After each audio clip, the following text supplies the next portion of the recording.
Сегодня я хочу еще раз проговорить некоторые моменты по началу плетения, так чтобы вы не сделали ошибки на самых первых этапах. Итак, начинать плетение мы можем двумя разными способами. Это короткой лозой, если вы боитесь сразу брать длинную, и длинной лозой. Я покажу, как это делается. И когда вы берете короткую лозу, вы ее протягиваете и завязываете узелок с внешней стороны ведра. Запомните, пожалуйста, что все узелки, все окончания и хвостики должны оставаться с внешней стороны ведра, так как они потом закроются плетением. Вот таким образом вы завязываете хвостик, на него нужно оставить 15 сантиметров, и продолжаете делать стойки. Если вы берете длинную лозу, на ведро 12-литровое, вам понадобится лоза длиной 12 метров, находите два кончика, находите середину и загибаете ее хорошенечко, чтобы вы видели, где находится эта середина. Получается, что у меня по 6 метров 2 лозы для стоек получается. Вот я отметила серединку. Теперь мы должны сделать петлю. Петлю эту мы будем делать с внутренней стороны ведра, просто протаскивая два кончика одновременно в соседние отверстия. Находим их ровненькие. Вот так вот вставляем с внутренней стороны ведра, чтобы была красивая петелька, и вытаскиваем симметрично.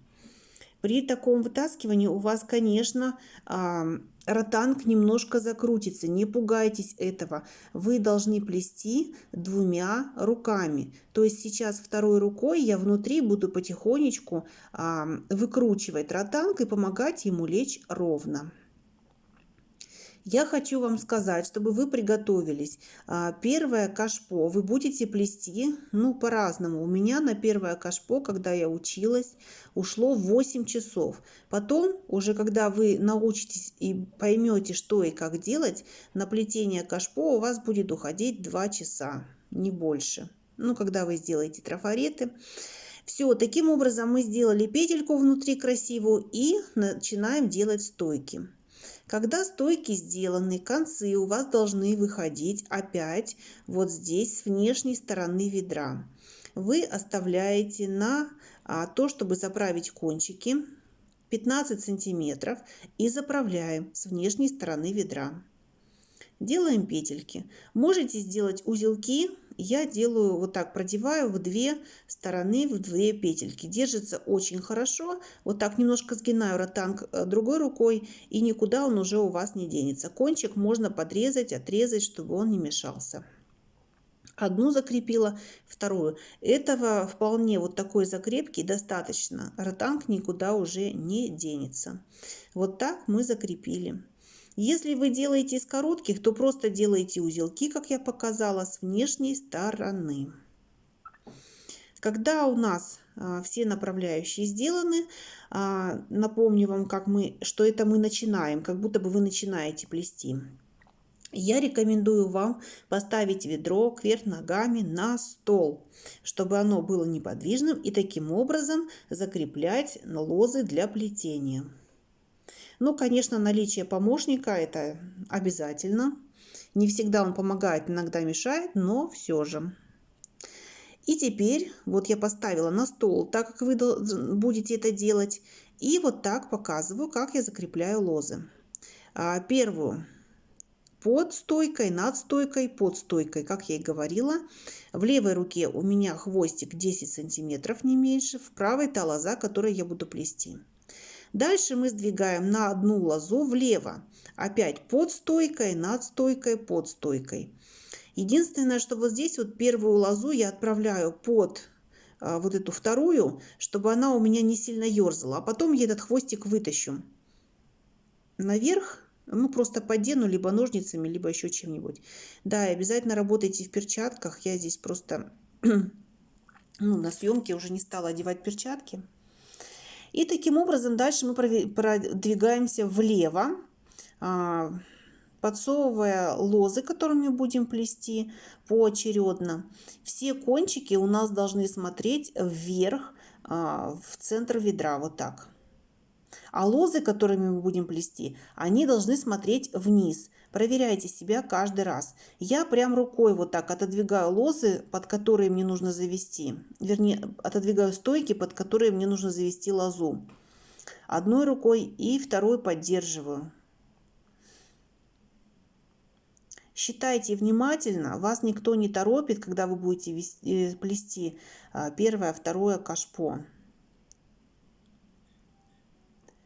И желательно, конечно, закрепить все стойки одновременно и сплести один ряд полностью. Сейчас я покажу, как сплести первый ряд. То есть, так как я вам сказала, что вам потребуется 8 часов, возможно, что сразу вы не сплетете кашпо полностью и оставите его. Так вот, на каком этапе кашпо можно оставить до следующего плетения. Желательно закрепить все стойки и сплести один ряд. И посмотрите еще, я вот так закручиваю лозы, вот эти вокруг кашпо, чтобы они не выпадали. То есть несколько закрепила, потом беру длинные концы и закручиваю вокруг кашпо и кладу их на стол вокруг. Я сейчас покажу потом, как это будет выглядеть.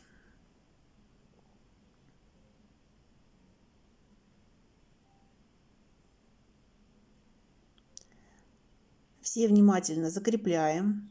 Обязательно в конце мы должны проверить, чтобы из-под каждой стойки торчал маленький хвостик. Считайте внимательно, чтобы не ошибиться. Вот таким образом я лозы сложила вокруг. Так удобнее будет плести. Потом, когда вы уже присноровитесь, конечно, можно этого будет не делать. Я уже на руках потом плету. Посчитала все кончики, проверила, чтобы из-под каждой стойки торчал хвостик. Теперь смотрите, начинать плетение вы можете с любого места. Сейчас стойки закреплены все одинаково и все симметрично. Выбирайте любую стойку, но первый ряд вы должны закончить полностью, чтобы потом не потерять. Выбрали стойку, которую вы будете плести, и заводите ее. Сейчас она у вас над лозой. Вы заводите под одну или две лозы, как хотите. Я завожу сразу под две. Под лозу и еще раз под лозу. И вытягиваю. Держите двумя руками, чтобы лоза у вас не крутилась. И тянем ее не вправо, а вот так вверх подтягивайте. Не затягивайте вправо, иначе у вас ветро начнется, вот эта конструкция деформироваться. Не тяните слишком сильно. Потом берем следующую лозу слева и дальше плетем направо, слева направо. Если вы плетете в другом направлении, значит берете лозу справа налево. Мы сейчас плетем с вами слева направо. Значит, берем следующую левую лозу и плетем ее направо. Прям правой рукой вот отодвигайте ту стойку, под которую вы должны подсунуть. Таким образом заплетаем все лозы. И опять я складываю, то есть 3-4 сплела, сложила вокруг ведра, чтобы они никуда не соскальзывали. Смотрите, рядом вот то, что вы сплели, у вас все равно стойки будут немножко опускаться. Вы не нервничайте и не расстраивайтесь. Потом все ляжет на место. Смотрите, теперь мы подошли к началу нашего ряда. Как это выглядит? Выглядит это так, что у вас одна или две лозы, которые остаются до начала ряда, они как бы ускользают и прячутся вот в левую сторону. Видите? И вот здесь вот очень легко сейчас взять следующую лозу, начать плести, а вот эту вот одну или две лозы вы можете потерять. Так что здесь смотрите внимательно, когда вы подойдете к началу этого ряда. Именно делайте полностью ряд, потом оставляйте плетение, если вам нужно передохнуть или куда-то уйти. Иначе, если вы вот на этом этапе оставите сейчас плетение, вы потом обязательно запутаетесь. Вот. И вот это вот самое последнее, она всегда может, теряется очень часто. У меня на первых этапах она тоже терялась. Поэтому внимательно следите, чтобы все лозы были проплетены. И чтобы вот эта шахматка у вас сохранялась. Сверху, снизу, чтобы все было проштопано хорошо. Вот сейчас я заканчиваю, последнюю лозу заправляю. Вот, подтягиваю и вижу, что шахматка у меня готова. Все, первый круг у меня замкнулся. Но нормально все подвести вот так, увидеть рисунок вы сможете только тогда, когда у вас где-то 5 рядов будет сплетено, тогда будет хорошо держаться. Лозы будут хорошо держаться. Поэтому продолжайте плести. То есть в следующий раз, когда вы возьмете ведро, вы можете опять плести с любого места.